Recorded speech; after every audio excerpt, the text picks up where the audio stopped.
to learn Surveying Civic Education class. Majina ni Njogu Surveyor. Leo nafunza topic how to conduct a control survey. Tumepatana. So what we'll be doing the control survey, we are extending the geodetic control. I need you listen one by one. This content is for education purpose. That's a disclaimer. So the first thing, what do you do for you to conduct a geodetic control? Yeah, so a geodetic control, we are establishing it using a GNSS equipment, which is on static mode. So once the first thing you do when conducting a geodetic control is to seek letter of authority. So letter of authority depends. Letter of authority might be either from you have been given a tender.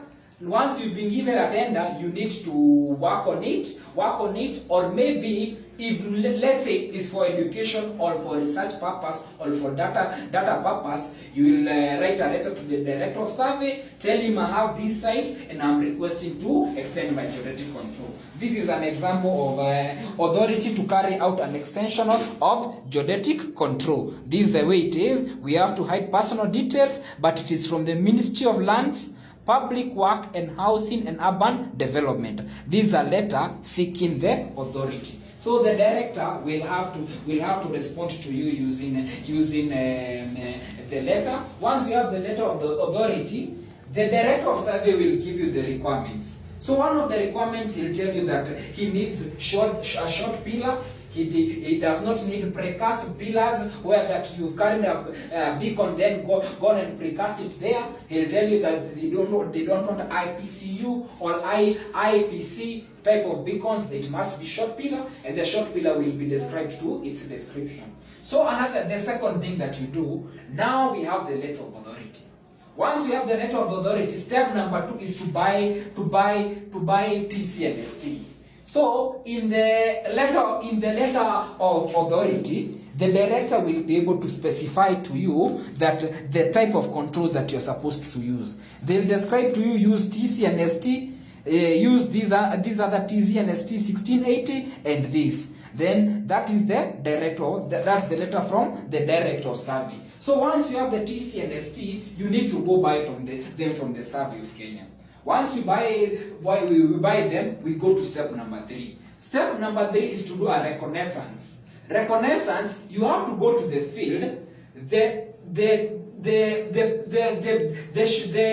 beacons that you have been told to use, you have to confirm that they are in situ and they are existing. Because you can be told, use these type of beacons, and on ground they are not existing. So this is a confirmation that the beacon is existing. So you see this one.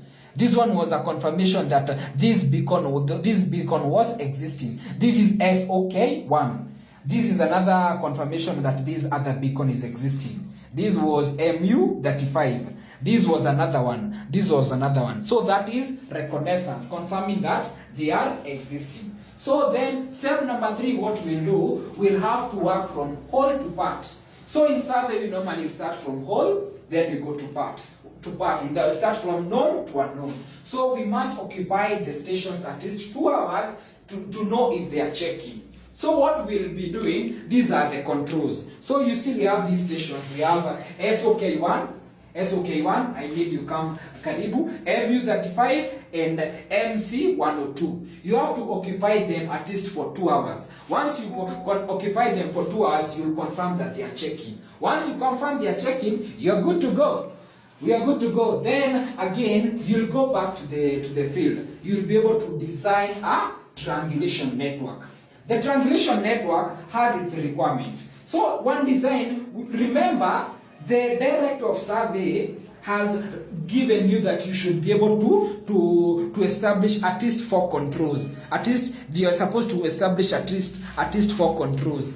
At least 4 controls. So what you'll do, you'll come, we want to design a triangulation network. Triangulation network is this type of network. So the position that you're going to position your network, one must be within the controls. Get me? These controls, how you've been given TC and ST. That's one of the conditions. Another conditions is from one one control to another, the ones that you establish in, you must ensure they must be 45 to 75 degrees. So 45 minimum, 75 degrees, because the intention is to form a equilateral triangle. So that step is done. Then again we'll go to step number 5, which is site identification. So you must confirm what site am I going to construct this type of beacon. So let's look at this one. You see, this is site allocation. Zoom to it. We are confirming this is a site. Also, this is another site. This is another site. So one of the requirement here, confirming the site that we are working with, we must confirm the site must have accessible. You get me? You see, like this one is just accessible to the highway. You get me? You can also see the other one. We have the highway. It is accessible to it. It's accessible to highway. Then the other thing, you must check the security of the pillars. So with these pillars, we form them. You might position them somewhere, then the next day they are demolished. You must consider a location that they have security. Then you must consider something we call multipath error.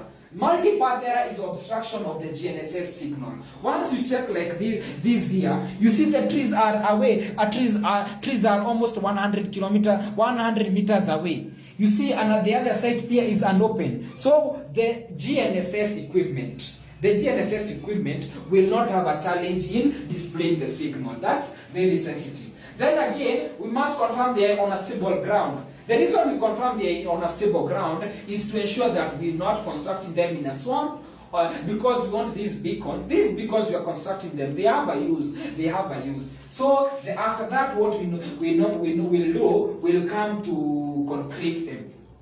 Once we are concreting them, the director of survey has given us strict regulations the way we are supposed to construct them, to concrete them. We are supposed to use a D12, and for the rings we are supposed to use. You see, reinforce using D12 iron bars and bound by D8 rings. So we've been bound with what we are supposed to do. Then from then it becomes the observation day.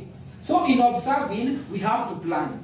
In planning, we have to ensure that day we observe the weather. So we'll use either it is Kenya forecast or Kenya weather forecast to confirm that day we don't have, it's not a cloudy day. Get me? So once we do that, also we'll ensure that using the ESA, that the constellations are okay. Then from then, we also need to consider the baseline. There's a formula that we normally use to know the baseline. So the formula has been clearly the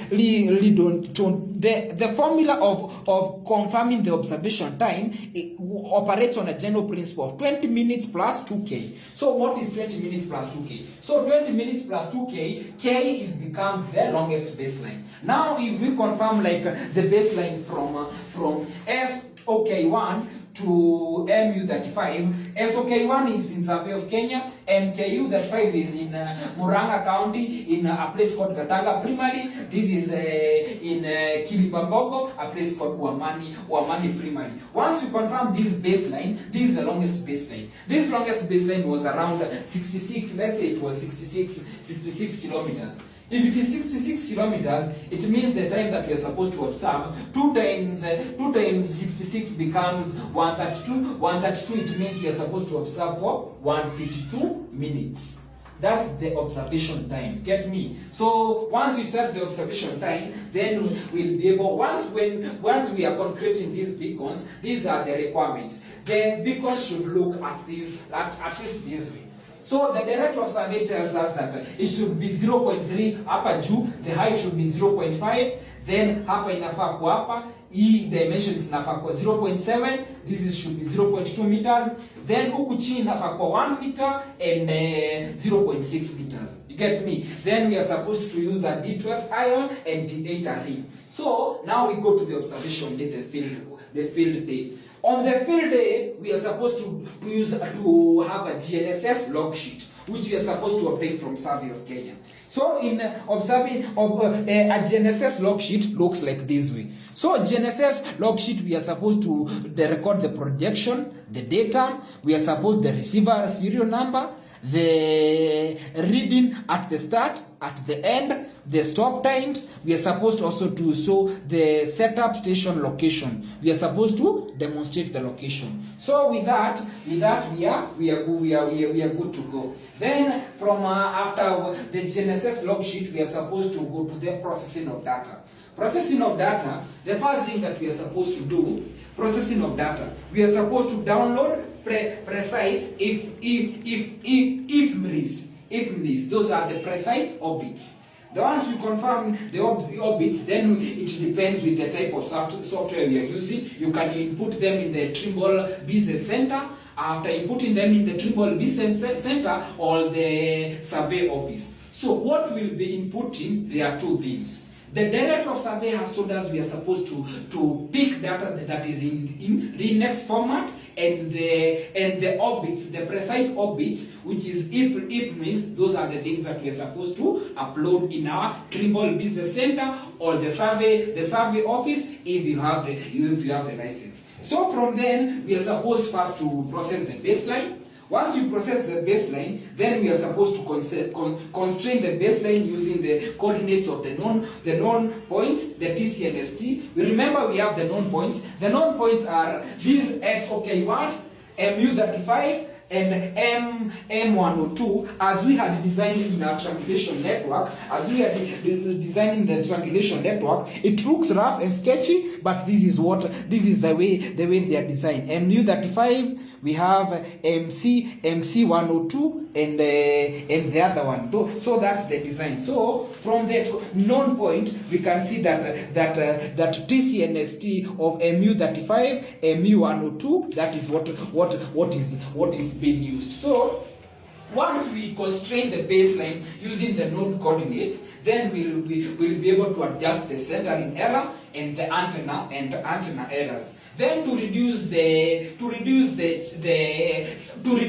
distribute the errors, we can use least square method, and we confirm if they have been reduced using chi-square method. Then we'll get our GNSS report that is telling us. Then we'll be able to authenticate our survey plan. That is in the process. Once we come here in processing of data, those are the steps I've told you. Then the last thing is to observe the TC and ST.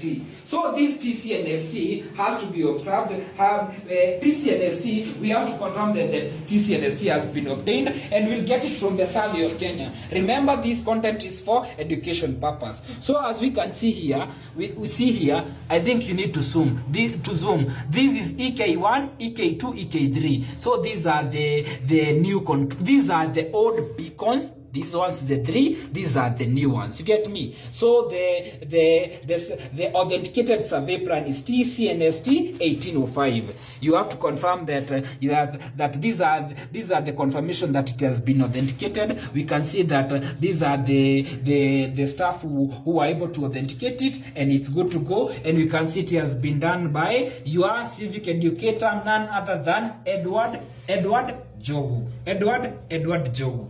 Edward Jogu. We can see that it has been done by Edward Jogu. So this is Land Survey Civic Education class. That's what all that it takes. I know once we are saying we get a GNSS, we get a network adjustment report. This is the way it looks like. We'll have the control point constraints, the adjusted. We'll have this the way you'll be able to get it after we've confirmed that all the errors are okay and we are good to go. So that is Land Survey Civic Education class. That's the establishment of a geodetic control in control survey. Thank you.